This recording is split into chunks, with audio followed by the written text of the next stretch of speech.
When we picture the fight against cognitive decline, the image is often solitary.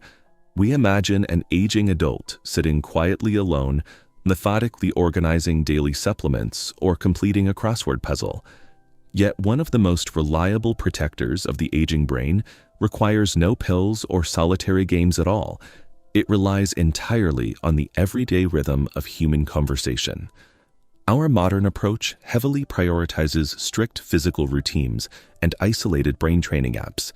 We treat cognitive preservation as an independent task, creating a massive blind spot regarding our biological needs. By treating the brain like an isolated muscle that only responds to clinical health routines, we unknowingly starve it of its most essential maintenance tool. At 71, Robert moved to a new town. He maintained pristine physical health and took long walks every single day. But his environment had drastically changed, leaving him entirely alone. The days grew quiet. Without regular conversation, a subtle psychological vacuum set in. Robert noticed a steep drop in his motivation and felt his mental sharpness actively fading. Robert's feelings of loneliness mirrored a defined medical reality.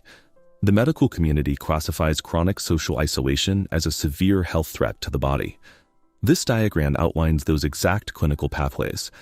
Research from organizations like the National Institute on Aging and the World Health Organization shows how chronic isolation branches outward, accelerating the risk for poor sleep, depression, anxiety, and eventual cognitive decline. Robert's brain was actively suffering from structural deprivation. Without interaction, the neural networks responsible for processing external stimuli had nothing to do. Being alone long-term operates as a profound medical risk factor, actively accelerating the aging process of the brain. Looking for a change, Robert forced himself to attend a local community group. At first, his visits were brief and hesitant. Over time, he immersed himself in the environment. He transitioned from sitting quietly in the back to participating in discussions, volunteering his time, and building genuine friendships. The physiological response was immediate. Robert regained his energy, found himself laughing out loud again, and recovered the mental acuity he thought he had lost to age.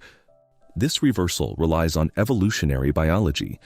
Human brains are engineered specifically to communicate, collaborate, and process complex social dynamics.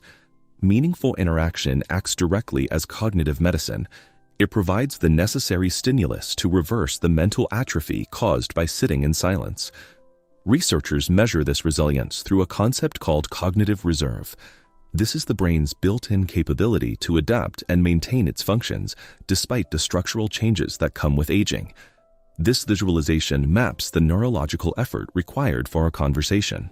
Reading facial cues and processing emotional subtext force distinct functional regions to fire simultaneously. Solving a problem as a group requires those regions to constantly communicate, routing information rapidly, dynamically adapting to the dialogue. A solitary memory game is static and highly predictable. Human interaction is a high-speed, unpredictable exchange of ideas. Social engagement forces a comprehensive neurological workout. It actively builds and fortifies the brain's reserve, making it highly resilient against the aging process. Building this cognitive reserve does not require expensive clinical programs or massive changes to your daily routine. It begins with reaching out. A regular, warm phone call to family members or neighbors helps maintain essential cognitive baselines. Combining physical movement with companionship yields compound benefits. Walking side by side through a park supports physical cardiovascular health while simultaneously engaging the brain's social networks.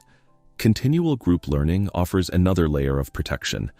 Joining a hobby club or an educational class specifically targets and stimulates the memory and problem-solving centers of the brain.